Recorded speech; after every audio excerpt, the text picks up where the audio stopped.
안녕하세요 여러분. 재테크 읽어주는 월급쟁이입니다.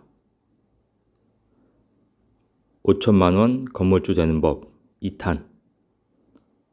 주식 투자와 아파트 투자, 건물 투자를 연계해서 투자하는 방법을 말씀드리겠습니다. 지금처럼 변동성이 심한 그런 경제 상황에서는 이 방법이 통합니다. 그래서 여러분에게 공유 드리도록 하겠습니다. 궁금점 문의는 아래 메일로 주시기 바랍니다. 모든 투자의 책임은 본인에게 주어지며 본 내용은 투자의 참고자료로만 활용하시기 바랍니다. 제가 앞에서 말씀드린 내용을 좀 요약드리겠습니다. 요약을 드리면 주식 투자의 최적기는 선행종합지수 순환변동치가 마이너스로 최저점을 나타내고 플러스로 상승하는 지점, 이 지점을 말씀드립니다. 이 지점, 선행종합지수 순환변동치는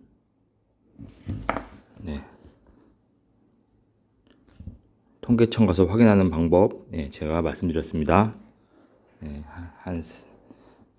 지난 방송을 한번 확인해 보시기 바랍니다. 그러면 정말 선행종합지수 순환변동치와 주가가 관련이 있는지를 좀 확인을 해보면 연도별 선행종합지수 순환변동치이고 이게 코스피 지수입니다. 선행종합지수 순환변동치가 요 마이너스에서 플러스로 바뀌는 이때 코스피가 올라갔죠. 선행종합지수 순환변동치가 마이너스 플러스로 갈 때 이때 코스피가 올라갔습니다. 지금 선행종합지수 순환변동치가 지금 마이너스로 계속 나빠지고 있죠. 코스피가 계속 나빠지고 있습니다. 이 데이터가 한 90% 이상 정확도를 나타냅니다. 그러니 선행종합지수 순환변동치가 지금 마이너스에서 작년 7월부터 마이너스인데 지금 거의 한 10개월 정도 마이너스입니다. 이게 플러스로 돌아가는 시점에서 저희가 코스피에 투자를 하면 되겠습니다.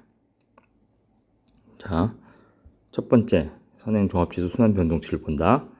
두 번째 환율이 지금 1200을 넘어서 1300까지 가고 있습니다. 그래서 코스피가 플러스를 나타낼 때는 이게 코스피죠.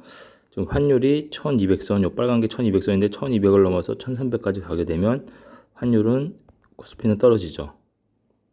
그리고 여기도 코스피죠. 코스피가 지금 요 선이 코스피 선입니다. 선이 코스피가 떨어질 때는 환율이 올라가는 시점, 그렇죠? 그리고 요 빨간 구간을 보더라도 알 수 있죠. 요 보면은 환율이 1200선 아래에서 이렇게 떨어질 때 코스피는 이렇게 올라가고 있습니다. 그래서 정리하면 환율이 마이너스로 1200 이하로 계속 떨어질 때 이 두 개의 교집합일 때 투자를 하면 됩니다. 예측은 2023년에서 2024년으로 예상한다고 말씀을 드렸습니다. 자, 그러면 제가 과거에 투자한 실제 사례입니다.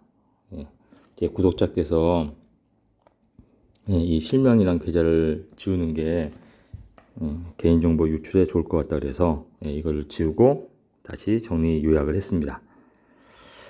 제가 보면 제가 2007년도 8년도에 투자를 한 것이 이 파란 것입니다. 이거 외에도 제가 공부가 안 돼 있을 때 2007년도 금융위기 전에 제 모든 재산을 주식에다 펀드에다 투자를 해서 거의 손실을 마이너스 한 70%를 봤습니다. 그때 제가 공부가 안 돼 있었을 때죠. 그때를 교훈 삼아 엄청난 공부를 했고 지금은 경제적 자유를 이루었지만 그때 제가 펀드 주식을 다 헐값에 던지고 남겨놓은 주식이 이 4가지 주식이었습니다. 보면은 무려 14년이 흐른 지금도 마이너스 80%, 마이너스 50%, 마이너스 90%, 마이너스 99%입니다. 작년 2월 7일 날 이 주식과 제가 삼성전자는 제가 2020년 3월 달에 코로나가 터지고 주식 급락할 때 샀습니다. 제가 공부가 돼 있으니 그때 투자한 삼성전자로 14년간 이렇게 마이너스 90% 난 것들을 다 채우고도 플러스 1000만 원이 이익이 났습니다. 그때 제가 투자한 방법이 바로 이 방법입니다. 그래서 이 환율과 선행종합지수 순환변동치 관계를 알면 투자 시점을 정확하게 파악할 수 있고 수익은 100% 보장할 수가 있다. 그래서 제가 2007년 투자한 주식을 마이너스 90% 손실을 봤지만 2020년 3월에 3천만 원으로 투자한 삼성전자가 모든 것을 극복하고 플러스 50으로 돌아섰다. 자, 그렇다면 과연 어떤 주식을 사야 될까요? 과거 40년간 부동산 가격을 통한 미래 주식, 부동산 가격 및 매수 시기를 예측을 했습니다. 제가 앞에서 말씀드렸다시피 주식을 살 수 있는 최적의 시기는 2023년, 2024년 그때라고 제가 말씀을 드렸습니다. 그러면 과연 어떤 주식을 사야 되냐? 퍼가 낮은 것.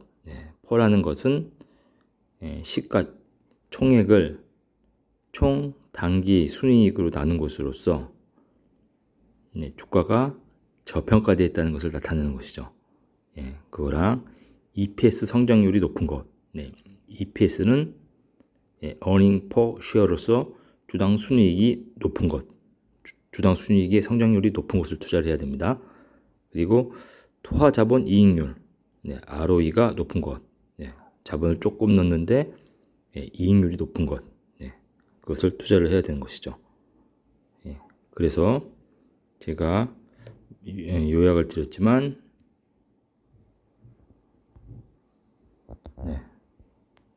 자, 보시다시피 요 보라색 이 보라색 주가가 제가 작년 12월 달부터 예측을 했습니다.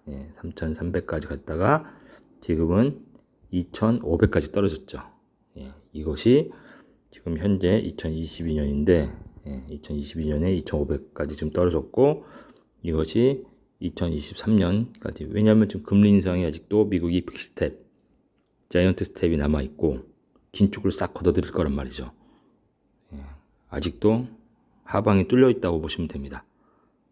그래서 그것들이 다 안정화되고 다시 반등하는 시기가 2023년 정도로 보고 있습니다. 그래서 이러한 주식을 투자를 해야 된다. 자, 그럼 이런 주식이 어떤 게 있을 거냐? 그것을 말씀드리겠습니다. 자, 그러면 퍼가 낮은 것을 사야 된다고 그랬죠. 근데 퍼라는 것은 그 주식의 고평가나 저평가냐. 퍼가 낮으면 저평가되어 있다. 10 이하면 10 이상이면 고평가되어 있다. 그 기준입니다. 그렇다면 동일한 기업에서 동일한 업종에서 기업별로 퍼가 23, 32, 17, 17.9, 17.15면 동종 업계에서는 이 퍼가 제일 낮은 게 17이기 때문에 이게 저평가되어 있다고 볼 수 있는 거죠. 그렇게 심플하게 기억을 일단 하고 계시면 됩니다. 그래서 주식 선별하는데 가장 좋은 방법은 표가 낮고 EPS 성장률은 높고 투하자본 이익률 ROE는 높을 것. 이렇게 심플하게 정리하시고 그러면 우리는 코스피에 상장되어 있는 기업들 중에서 어디에 투자를 해야 되니까 그 좀 정리를 해드렸습니다. 뭐냐면 시총 52기업의 per ROE, EPS를 정리를 했습니다. 이 세 개의 인자를 한 번에 보시긴 힘들기 때문에 제가 per와 ROE로만 좀 정리를 해서 뒤에 데이터를 말씀드리겠습니다. per는 낮고 ROE는 높을수록 좋은 것이다. 삼성전자 per가 지금 시총 1인데 약 400주입니다. 11.5에 ROE가 13.9입니다. 나머지 기업들도 쭉 있죠. 그럼 한번 보도록 하겠습니다. 보면 시총 50개 기업의 퍼와 ROE를 분포를 이렇게 그려봤습니다. 그려봤더니 삼성전자의 경우 우측이 퍼죠. 퍼가 11, ROE가 13.9에 위치가 되어 있는데 이 위치입니다. 그리고 나머지 50개 기업이 쭉 분포가 되어 있죠. 근데 우리가 앞에서 배운 이론상으로는 퍼가 낮고 ROE가 높으면 이 지역에 있는 기업이 좋은 것이라고 판단을 해야 됩니다. 네이버가 있고 H&M 이런 기업들이 있죠.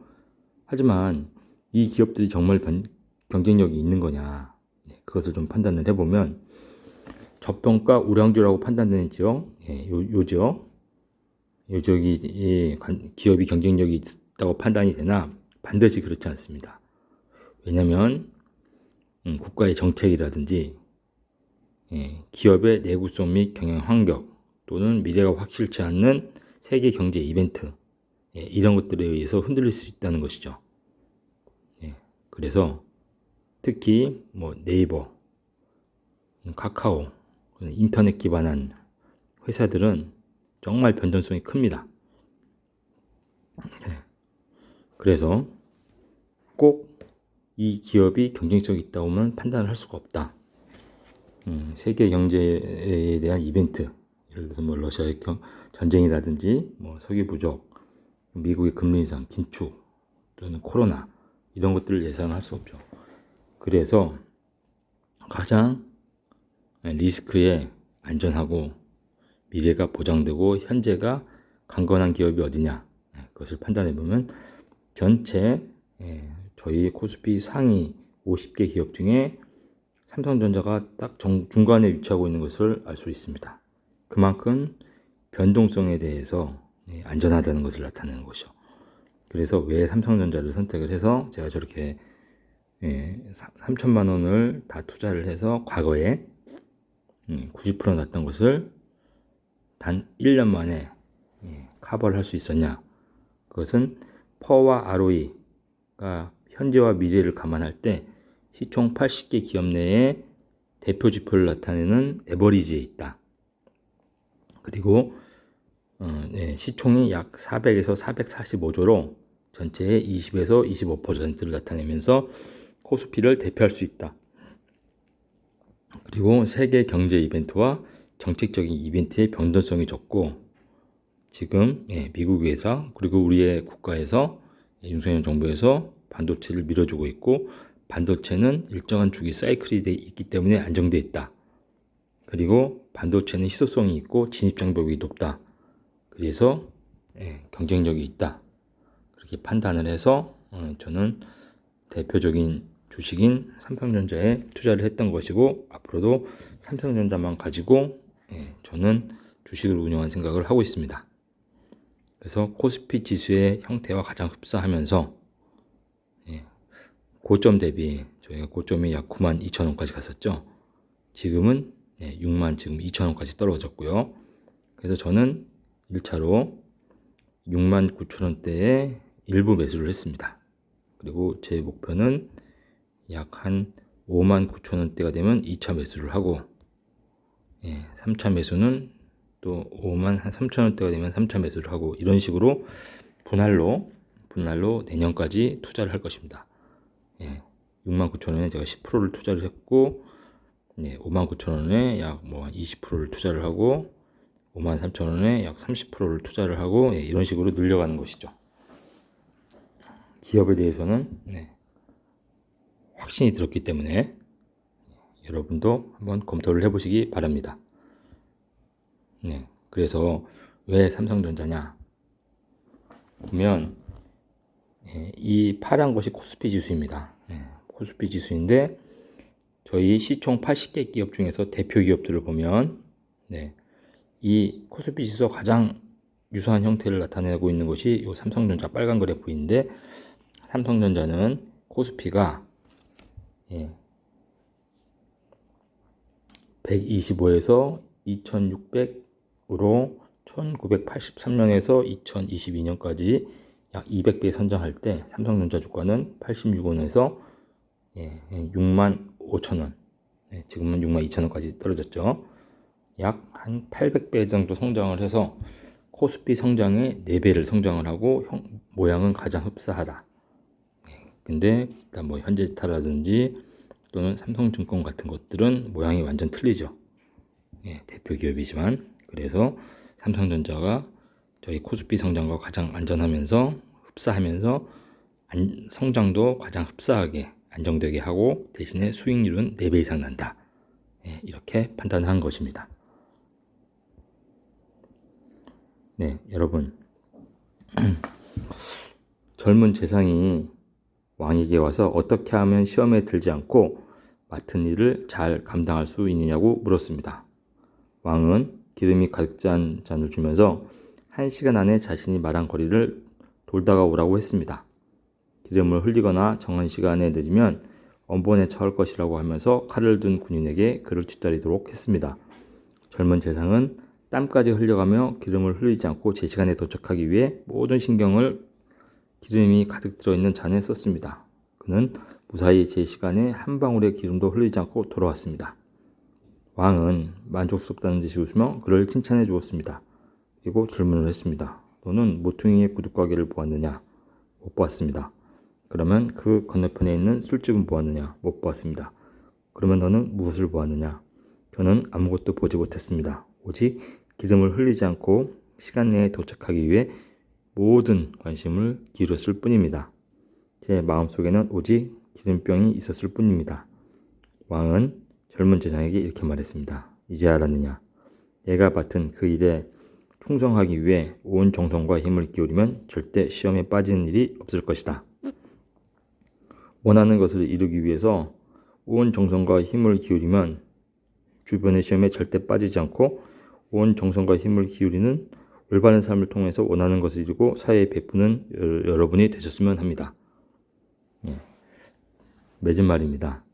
제가 앞에서 말씀드린 이런 고인플레이션 시대에 지금 자산이 폭락하고 있을 때 앞에서 말한 주식 투자로 먼저 수익을 창출하고 그 다음에 항상 부동산이 후행을 했습니다.